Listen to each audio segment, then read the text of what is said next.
Hello, everyone, and welcome to another episode of the Addiction Help Podcast, where we talk about the latest in sports news and entertainment as it pertains to addiction recovery, and mental health. I am your host, Dan Hauser, and as always, with me every week is Jessica Miller, the Surprise! It's me again. the editorial director of addictionhelp.com. Jess, how's it going this week? It's going pretty good. I got my nails done this past Friday. It looks pretty sick. I don't want to show you guys yet, but if you've watched other episodes, we talked a little bit about a tattoo that I'm getting pertaining to sort of my recovery journey. And so we did our first session this Saturday. It was super fast, really excellent. It's an artist that, if you guys have seen, of course, I'm wearing long sleeves today, but for those of you who watch, if you've seen some of my other artwork, it's one of my main artists that I like to go to. And we're really excited to get it done and show everybody. But for now, you cannot see it. Not done. So no, not for you. That is awesome. Yeah, like we mentioned in that episode, more to come for sure as far as progression of the tattoo goes. The tattoo goes itself, and of course, right as we hit record, someone has decided that they want to mow their lawn. So do apologize in advance. I do apologize in advance if at any point you hear what sounds like lawn mowing. Let's hope that it stays faint enough away, but we'll see what happens. I know, like, in the world of the internet, when you guys tune in to watch us, it's like, who knows what weird time it is. And there's no clocks, there's no windows. But Dan and I are in Florida and it's like almost 1 PM. Why is someone mowing their lawn now? It's so hot. Yeah. Great question. Why don't annoy us? Let me see if I can call him in. Let's interview him. Why are you the way you are? Why are you doing this?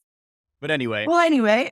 On that note, so this week's episode, we are going to focus on overdose and specifically overdose awareness. For those who may not know, the month of August is Overdose Awareness Month, and specifically August 31st, which is coming up here in a couple weeks. I had to check my calendar to remind myself what day it was, is actually International Overdose Awareness Day. And what I'm about to say right now is going to sound like complete gibberish to Jess, but just bear with me for a moment. Oh, it must be about sport. It is actually, because that is kind of what alerted me to this and to the upcoming date, and kind of inspired me, I guess you could say, to run with that topic for this week's episode. Cincinnati Reds, who are my favorites baseball team. I'm sure you've seen my Reds hats, my Reds shirts that I have worn in previous episodes. You would think that since I brought them up, I'd be wearing something of theirs today, but planning, go me. So they actually sent out a community email. I want to say it was last week, recently at the beginning of the month. Kind of just alerting people and sharing with those who subscribe to their newsletter that it is Overdose Awareness Month, and the 31st is Overdose Awareness Day. And they shared some facts as it pertained to overdose, specifically in that Cincinnati, Northern Kentucky area. So I thought that was really cool that they're kind of sharing that. We that's the as part of what we do this podcast for, and what we always like to point out is when those who have large followings, large communities, large engagers share valuable information like that, continue to get rid of the stigma when it comes to overdosing or addiction awareness, mental health. So we're all for that here on this podcast. So I thought, what better excuse, I guess you could say, to kind of dive into the topic of overdose and overdose awareness this week. So Jess, on that note, just a quick overview of exactly what International Overdose Awareness Day is. Like I mentioned, it is on August 31st, and it is the world's largest annual campaign to end overdose, remember without stigma those who have died, and acknowledge the grief of family and friends left behind. Overall, the campaign raises awareness of overdose, which is one of the world's worst public health crises, and stimulates action and discussion about evidence-based overdose prevention and drug policy. So, Jess, on that note,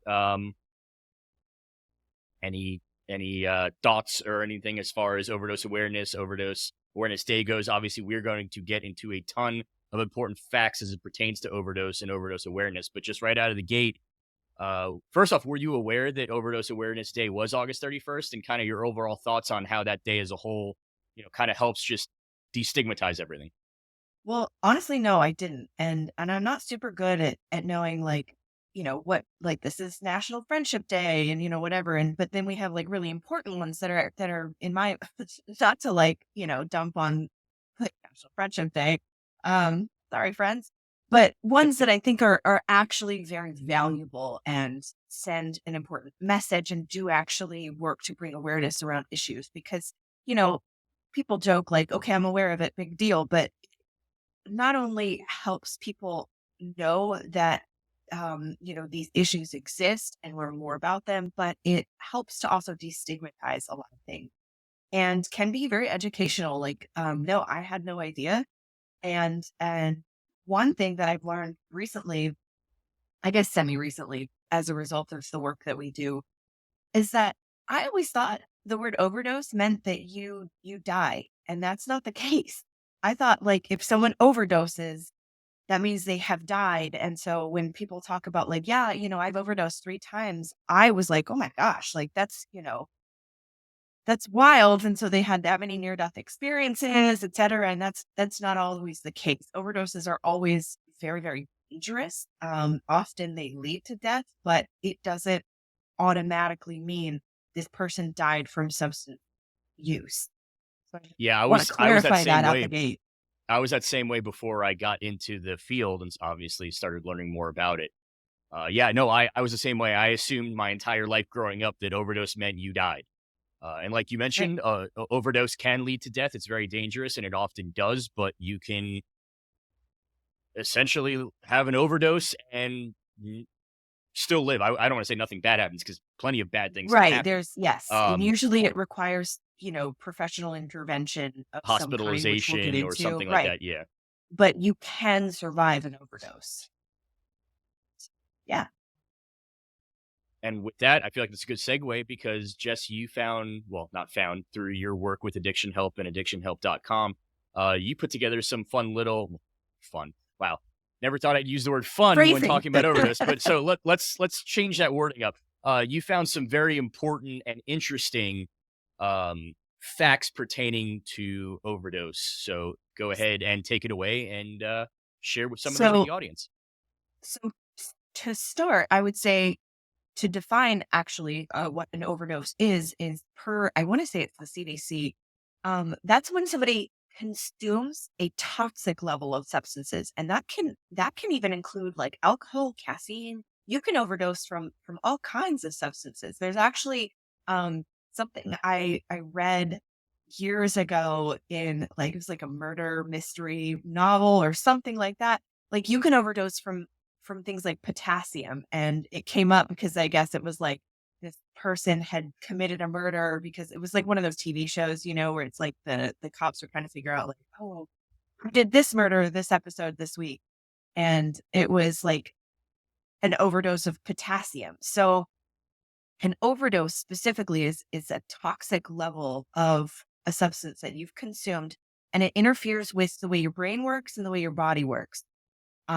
So for example, like different substances can cause different overdose issues. So like alcohol and opiates, those are sedatives and they cause respiratory depression, which is just a fancy way of saying it slows down your breathing and it slows down your heart rate. And to the point that like that's it, your body just sort of shuts down. But on the flip side, you can have stimulants like caffeine or even cocaine, and too much of that can cause heart problems. It can cause a heart attack or another cardiac event. So an overdose is again, it's all relative and it can happen with overconsumption of any substance. But of course, today we're talking specifically about drugs and alcohol. Um, According to the CDC, in 2022, I don't know why I said it that way. In 2022, there were more than the year 2022. 2022, there were more than 100,000 drug overdose deaths in the US. And again, that's deaths resulting from overdose. That's not the people who were overdosing that, you know, emergency help intervened and they did not die. So I've got 100,000 people and their families and their loved ones and friends and such that been affected in that way. Um, Overdose is one of the leading causes of death that is, relative to injuries in the United States, which to me is kind of insane when you think about it, because that's including like car accidents and snake bites and all kinds of, falling off ladders. I mean, people injure themselves a lot. And um, it's that's like really a high number to me. Um, the majority, so if we're thinking about like all of those people and all of those deaths, the majority of deaths from overdose are actually from opioids. So that's heroin, fentanyl, um, trank, which we've talked about, or trank dope, we've talked about in a previous episode. Uh, and then you have your, prescription opiates, which are oxycodone and oxycontin and hydrocodone, et cetera, et cetera. So it's that whole family, morphine. And like we said, different substances cause different symptoms. And, what makes opioids so deadly and so concerning is that, they cause that respiratory depression that even if you're taking it, as directed and then starting to let that get a little out of hand, that's always something that you need to watch for, be careful of, especially if you're mixing it with another sedative like alcohol. Please don't do that. We like you. We would like you to stick around with us, hang out with us more. For those watching, I know you caught me kind of chuckling and laughing in there. It's not a funny topic. It is a very grim and serious topic. Sometimes I feel like we have to kind of smile or laugh about certain things, little things here and there, just to keep from, I don't know. I Just think I would be crying and screaming all the time if I yeah, did not use humor as a coping mechanism, yeah, honestly. Because it's absolutely. it's really messed up when you think about it. Like that's a ton of people, and people aren't Yeah, overdosing out here, because they want to. It's an accident. It's not a good thing. It's usually a result of them struggling with substance abuse. And if you're struggling with substance abuse, and it's usually pretty sucky. And and I would know. it doesn't just affect overdose. Doesn't just affect your quote unquote typical junkie, so to say. I hate using that word, but I Right. know that's a popular kind of street word. It's not just the person that is hit proverbial rock bottom or is on the streets and is, constantly just searching for more drugs. It can happen to your coworker, your neighbor. It unfortunately has resulted in the deaths of many famous celebrities over the years, especially over the last, I would say, what, 10 years maybe. If you go back to, you look at somebody like Heath Ledger, that while he was doing the Batman, that was in the last 10 Yeah. years. More recently, you had Mac Miller, you had Prince, you had Philip Seymour Hoffman, Michael Even Jackson, Michael Jackson, unfortunately, yeah. died of an overdose. That too was probably more 4 or 5 years ago. And it's, a So lot of you the think you, but the you think of these celebrities. names and you think of they're successful and they've got all the Right. money in the world and they've got all the fame and they could do Well, yeah, anything they Heath want. And it's Ledger, like, like what could he won possibly a they what? posthumous Yeah, Oscar. yeah. But it's like, what could you think about these people? It's like, what could they possibly have going on in their lives wrong that they would feel the need to turn to such a high drugs and then to a Right. lethal amount? It's just a reminder that does not matter how successful you are. It does not matter how much money you have. It does not matter who you are. It does not matter the color of your skin. Addiction, drugs, and drug overdoses do not discriminate based on anything, whether it is your gender, your age, your religion, your skin tone, your Yeah. wealth, your job title. It does not care who you are. Um, it it does its thing, To for lack your of a better point term. that you made a second ago about, how it affects anybody, and it's not just, traditionally people that are looking to get high and maybe not making as great of choices. It's also just very average people that are out here, medicating per doctor's instructions. And I actually earlier this year, and they're fine. I just want to say that, but I have a friend who is on a medical prescription for ketamine for severe depression. And, that's a more experimental kind of a situation, but it was, medically approved. And that is something that does exist. And so she was taking it. Um, And, like many people, she was taking it, intravenously. And that means, with the needle and accidentally, because normally, some medications you can do it into the muscle so that it, releases more slowly into your body. And that's how it's designed. And, they accidentally did it directly into her vein and it hit their system super fast and it technically started an overdose. And so, like I said, they're fine. It was, really scary for everybody involved, but ended up being okay. And unfortunately, they had, some uh, woke up to we'll just say not medical personnel, but like emergency person being kind of crappy about it. And I think that's why we talk about this because there's a perfect real life example of the stigma of overdose. And here's a person overdosing and waking up from this horrifying, scary experience from a medication that they're taking to really help them with their mental health. And accidents happen, and this professional on that said some really terrible things about them being irresponsible and not caring about others, etc. And so I think that's important to mention because No, that's a very important distinction to make because, once again, the stereotype that so many people kind of think of when they think of addiction or overdosing or anything involving that is the person who's essentially like seeking out selfish, right? drugs for recreational purposes to get high or to get, to accomplish something that's, for whatever reason.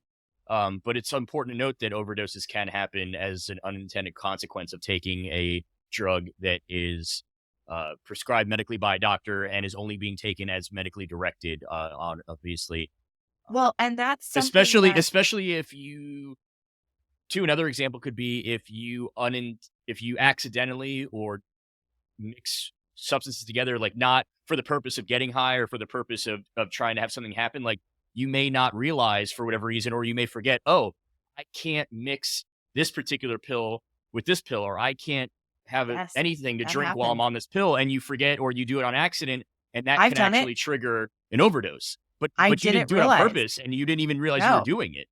Well, I didn't realize why. So for me, it was alcohol and benzos, Xanax in particular. And it was, a kind of a really crappy time. And I'd had a couple of drinks because I was, it was just very self-medicating, like, I've had a stressful day. And then something caused a panic attack. So I took a Xanax and like I knew like, oh, don't mix it. But I thought it was like, it might make you feel like nauseous or increase the like with Lexapro, it just increases the effects, which is true, but I didn't realize how dangerous that was.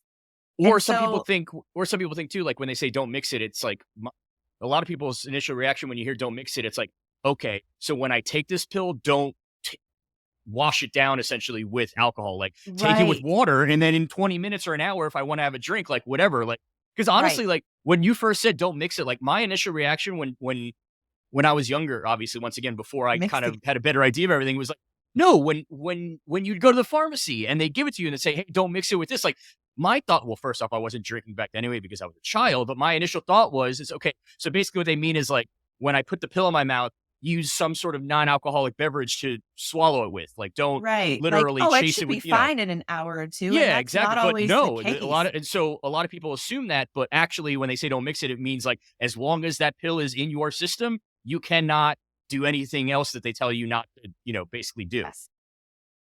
Something else I did actually wanna say, and I know you feel the same way, but, mm, you know, I think it's also important for us to point out we I I personally, and I like I said, I know you kind of agree with this too. I don't I don't like judging overdose or drug use, period. So even people that are out there, taking drugs recreationally and just trying to get high or trying to get by, regardless of your reasoning for making those choices, I want to make it very clear that we as a whole also don't feel like those people deserve overdose or are any better or worse as human beings and as the people who are, accidentally mixing things. If you're out there literally stirring Xanax into your alcohol and you're struggling, like, I don't judge you, and I don't think that you're any less deserving of help and that you are any less of a person because you do choose to use recreationally or did or whatever. And I just want to make sure that we're very clear on that because I don't want to isolate anybody who may be listening that doesn't fall into the category of, like me, like, whoops, I accidentally mixed it. I didn't know any better. Like maybe you do know better. And you know what? You are just as deserving of help and support and sobriety, if that's, what you choose, hopefully, as anybody else. And I think that is so important for us to illustrate. 1000%. Yeah, obviously, we hope that ultimately you get the help that you need because we want everyone to enjoy life and enjoy what they're doing and be happy. But if for some reason in your mind you think the only thing that can make you happy in life is to keep using, obviously, we don't wish any harm upon you. Of course not. We don't at all. I mean, We just don't we don't condemn it. we talk about all the time. It's whatever makes you happy, and of course, we hope through this podcast, people that even in that situation like you described will listen to us and realize that what makes them happy is to, go get the help that they need. But, obviously we also talk about how you can't force somebody to go get help. So if you're listening and whether you've tried to get help and it didn't work for you, or you're still not at that point where you think you need help or want help, obviously, I guess the one thing we could say is be safe as you Right. possibly can, because We obviously are not overdose can be judging. scary. We're not Yeah, but not condoning. We judging. are No, not absolutely not. condoning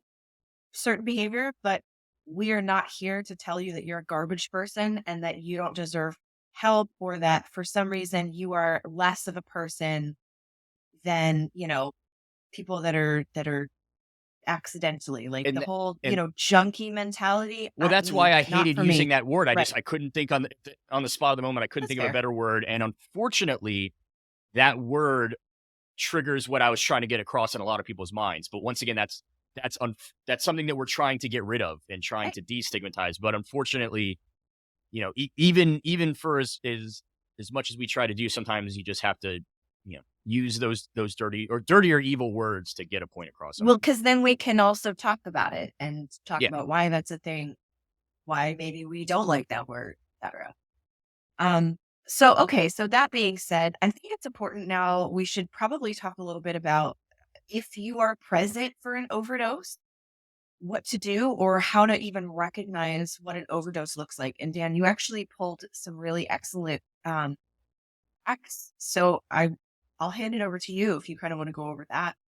yeah. So we talk about it on the website so much. Every page I've ever done, pretty much any page you've ever done, we always include a section of signs and symptoms and things to be on the lookout for, whether you're currently experiencing an overdose or somebody may be experiencing an overdose. Because obviously the best way to survive an overdose is to address it as quickly as possible. Obviously, ultimate goal is to never get to that point, but should an overdose start to occur, the quicker you can address it and treat it and reverse it, obviously, not only are the better chances of survival, but the better chances that it won't result in significant or major medical complications that may not be reversible, such as a Yeah. stroke or permanent brain damage or permanent organ damage. So, on that note, Right. now I'm using opioids specifically as an example here, but these are some signs and symptoms to be on the lookout for. Like I said, whether it's yourself or somebody else who may be currently experiencing an overdose. Once again, this is an opioid specific example. So depending on the substance, like we mentioned, like Jess mentioned earlier, depending on the substance, uh, there are different symptoms for different substances, just to keep things Well, kind of. I think a good rule of thumb for all of them really is overdose usually results in, the person is no longer responsive. And so a lot of times there is unconsciousness involved. Or very, very Um, slowed reaction time, like movement, they're just speaking. Yeah, something's not clicking. They're very, they very, might very be out of it. awake or alive on the outside, but nobody's home on the inside, for lack of a better term. Honestly, yeah, that's a good way of putting Yeah, it. That's certainly a concern. For like, opioids and sedatives that can cause that respiratory depression, you pointed out you can get the blue tinged lips or fingertips. And that's literally because you don't have enough oxygen. Like you are turning blue. And so things like that, look for stuff not like enough that. oxygen is going from the brain to the heart to the from there to the pumping enough blood out to the rest of the organs, essentially. Yep. So yeah, that cold and clammy skin. I know that's something that we a lot of us associate with like the flu or being really really sick, but obviously, Mhm. once again, if you are overdosing, it's because your body is really really sick. Yeah, So your body's a, probably a lot of shutting down. times, things that we may experience during cold and flu season can be signs of an overdose when the person is not known to be sick in any other way. That makes sense. So, like, You're right. as far as you know, they are healthy. They don't have the flu. They don't have a cold. They don't have a sinus infection. They don't have any sort of a diagnosed ailment going on. But they are showing a lot of flu-like symptoms, like the cold and clammy skin. Also, Um, changes in body temperature. You can yes, changes actually in body have the temperature. person feel like it's that they have a fever suddenly. Runny nose or a stuffy nose can be another thing. Yep. Obviously, vomiting. That's another really really big one, and we'll get into that more in a minute because uh, if vomiting is involved, there are really specific and important things you need to do to make sure that does not get Well, let's worse. just get Because into it. Like, what? okay, So, yeah, if I mean that's someone's great. So vomiting, like, so what should you do? if the person is vomiting and they're also unconscious, uh, you have to make sure that they're not laying flat on their back because they can actually choke on their vomit and die that way too. So If you if the have person seen is Breaking vomiting, Bad, you know this. If you have seen oh Breaking yeah, Bad, if you're yeah, yeah, listening or watching, yeah. that's why. So make sure that they're not laying or sitting in a way where they could swallow. So ideally, you want to have them on their side, so that way, as they're throwing up, especially if they're unconscious, it's just kind of That's you generally notice. a good rule of thumb if the person is unconscious, regardless, even if they're not vomiting, is to turn them on their side. So that if vomiting does happen, like Dan said, they're not going to then choke and asphyxiate. I struggle with that word. Um, on that bile, that vomit that's coming up. So lay that person on their side. So another you could actually say it's kind of an easy visual, but um, when someone is kind of actively high or actively on the substance, a common sign that they're actively using is they have very very dilated pupils. So on the reverse side of things, if they're currently going through an overdose, their pupils are going to be very, very tiny and almost pinpoint. So that's Well, something that's kind of easy to spot out too. opiates cause pinned pupils anyway, and so like that's a definitely something to look for, especially if you shine light in their eyes and they stay pinned. Like they're on something that's concerning. That is, yeah, that is a worrying sign, especially if they're unconscious and those pupils are pinning. Like, yeah, it shouldn't be like that. So we've mentioned slowed or very slurred speech. Another thing that can be a sign is that even if they're not speaking, even if they're just breathing, if it appears that they're having trouble breathing, or if they're making strange noises as a result of just breathing, that's Like a also a weird sign of an raspy, like overdose. gasping sort of breath. It's like the death rattle. It's terrifying. One step further, that can also be an early indicator that they may lose consciousness soon, or that it is severe enough to a point where you may need to call 911 or call for medical help immediately because that if they obviously if it reaches a point where they can no longer breathe on their own, then we're talking about a potentially fatal overdose at that point.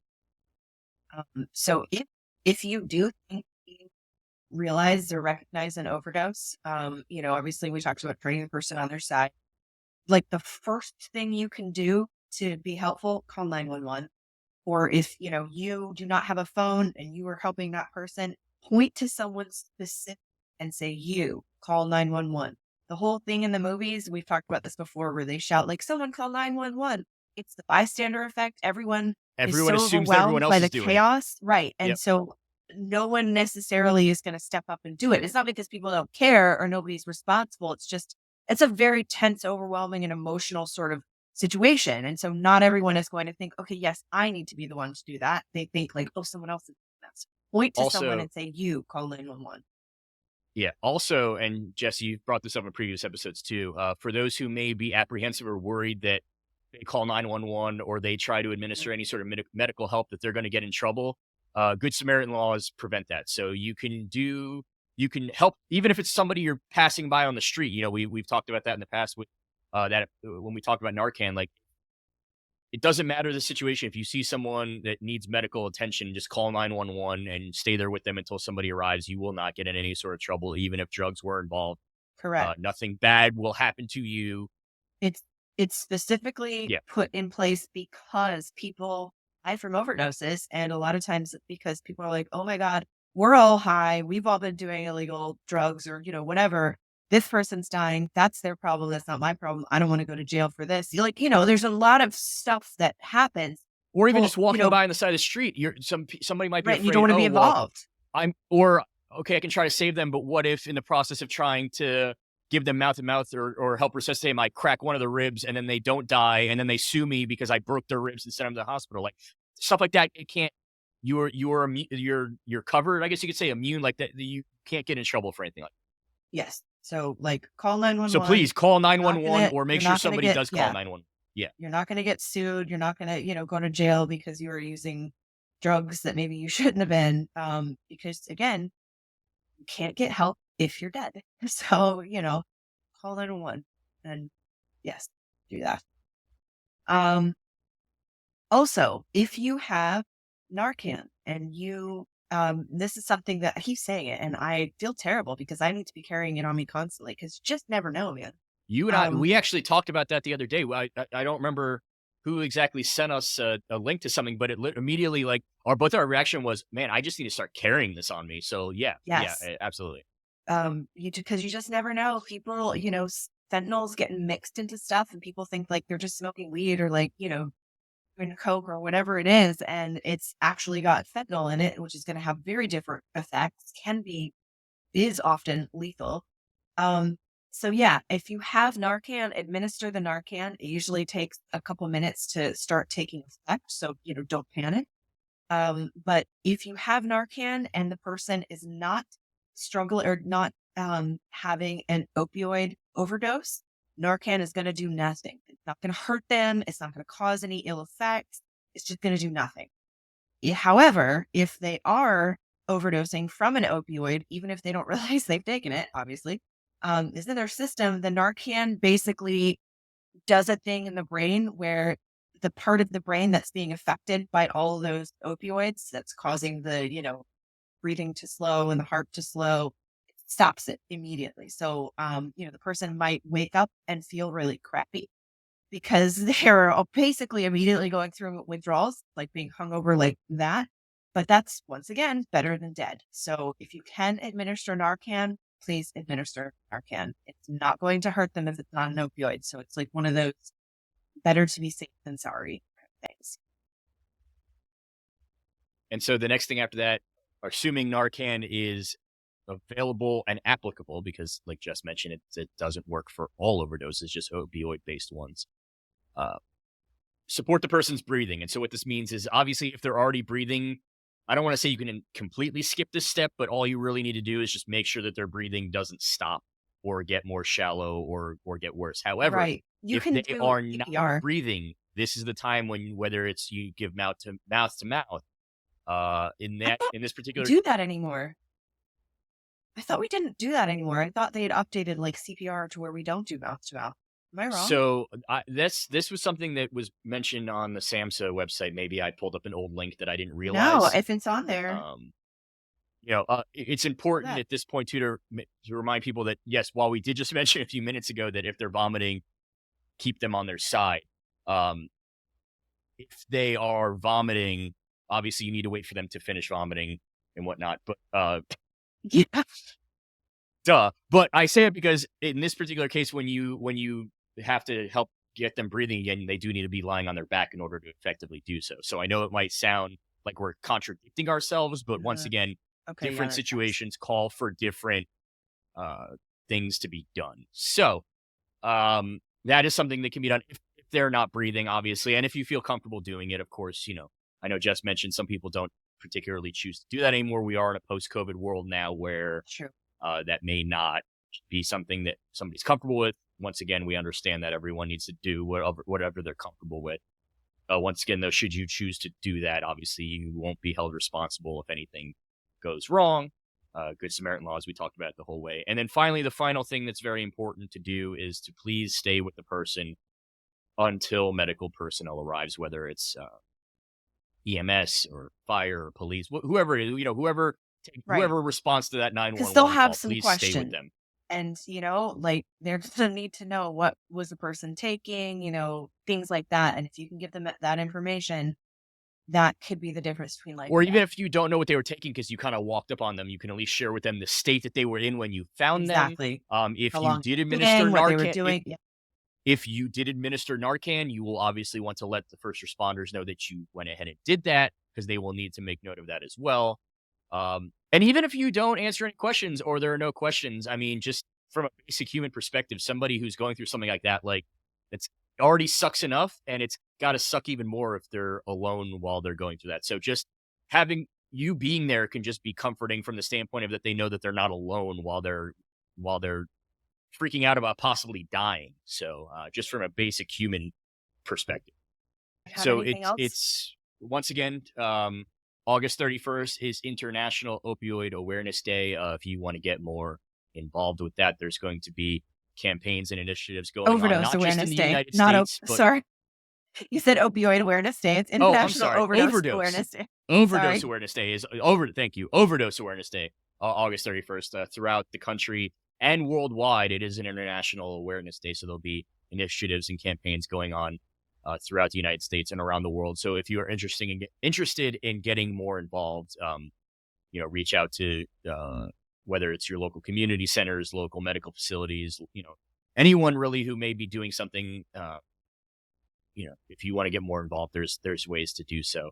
So please, we encourage everyone to continue to spread the word and continue to destigmatize addiction, overdose, mental illness. Yeah, all of it. All of it. So on that note, though, that will wrap it up for this week's edition of the Addiction Help podcast. As always, please continue to like, subscribe, rate, review. This is episode 17, 3 more episodes till we hit episode 20. For episode 20, we are going to do another special edition listener Q&A. So please continue to send your questions, and we promise you they will be answered on the air because, like I said, for episode 20, we're going to do another special Q&A episode. And so we are going to make a point. As many questions as we get, we will answer them all, whether we have to sit here for 2 hours or not. We are going to get every question answered because no question is too insignificant or not important. Every question is important. Every question matters because chances are if you are asking that question or want more information, someone else out there is as well. So please continue to send those in for that special 20th edition of the Addiction Help podcast. And of course, as always, if you or a loved one is struggling with substance abuse addiction or mental health, help is always available. Findtreatment.gov is a great place to find treatment options in your area.